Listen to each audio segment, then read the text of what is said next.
going to be great to see this vehicle in full flight, and working with the mobile laboratories in that environment is going to be a very exciting challenge. It's going to be cold, it's going to be difficult, things will break and we'll have to fix them, and that's all part of the adventure. I know. It looks beautiful and it fits great in this exhibition area.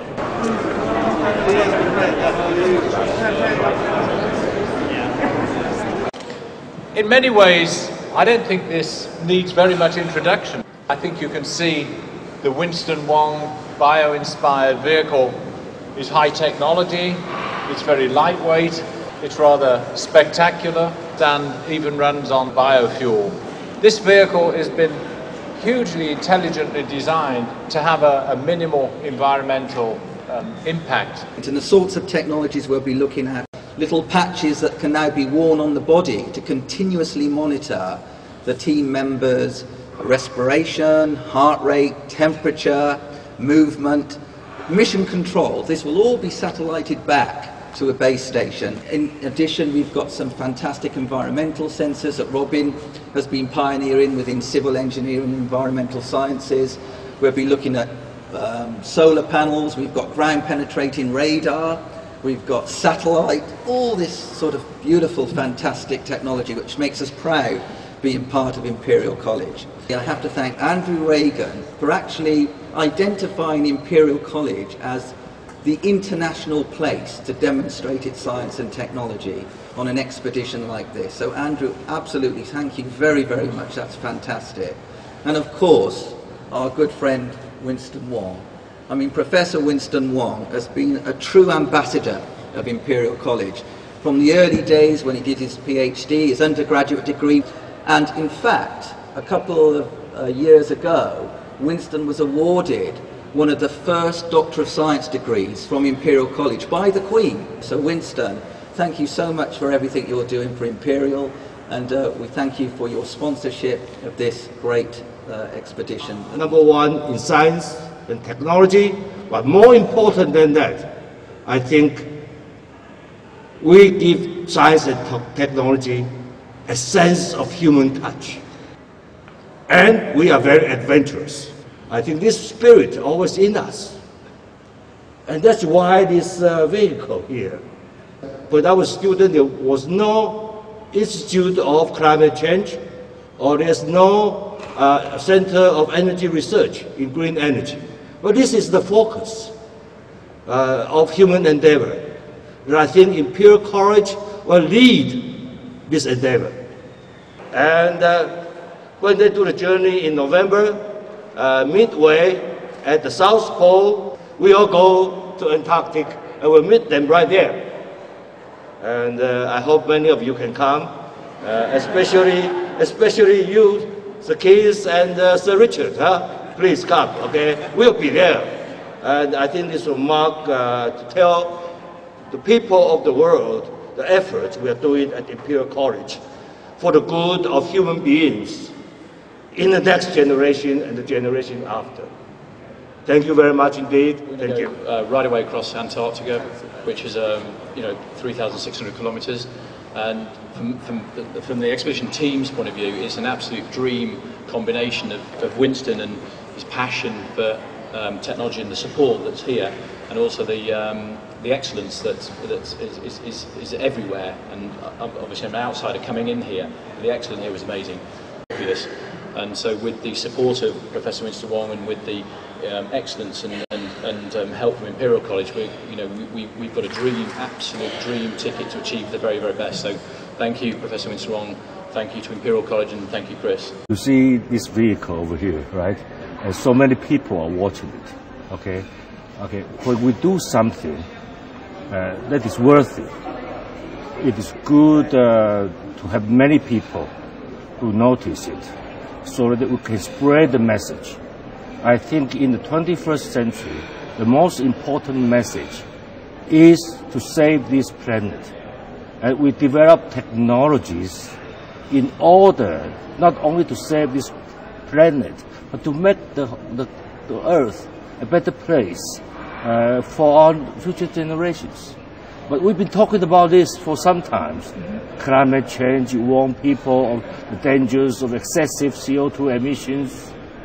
But many people are not really listening to it. People are still using energies derived from fossil fuel in a greater and increasing amount. So it is important that we will do something that people can take notice and say, this is the future of human endeavor. The future of human beings must preserve this planet. I think here at Imperial we have the best technologies, we have the best scientists. That is not only the best technologies, but the best people that cares about people. This is the most important. Technology must be human related. I think in Imperial College we have that.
build up and load up some fuel, have some dinner, and then stay here tonight, and then hopefully head up in the morning.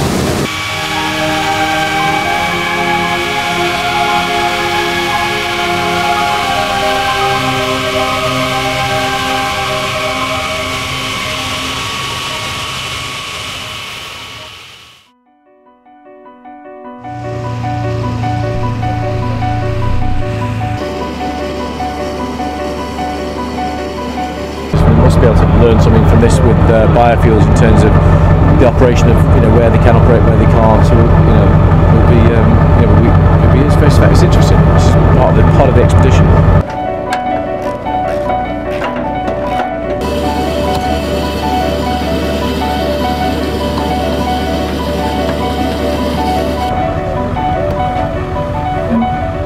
It's incredible. I mean, how many people have been here before? And it's just.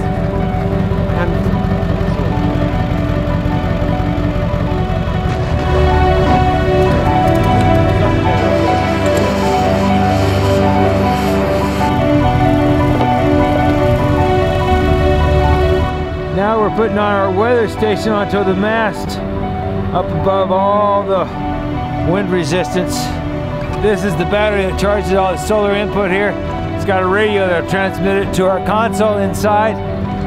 This is ambient light measuring UV incoming, reflected. And now we also have an anemometer, a pressure sensor, and a wind direction.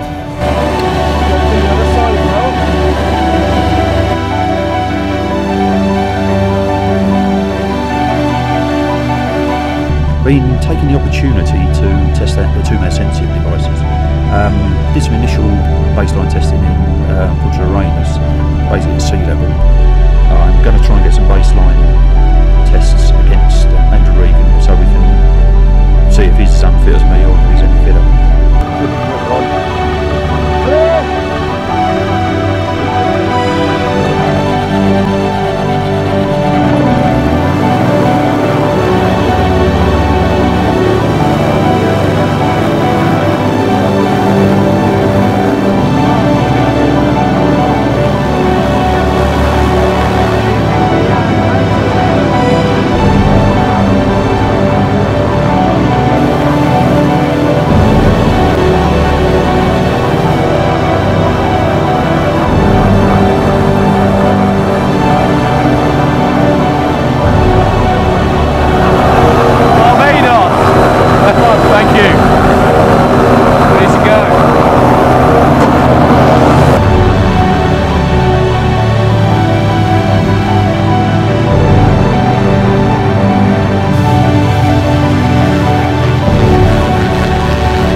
Have that leading out of camp and sailing along, performing really well.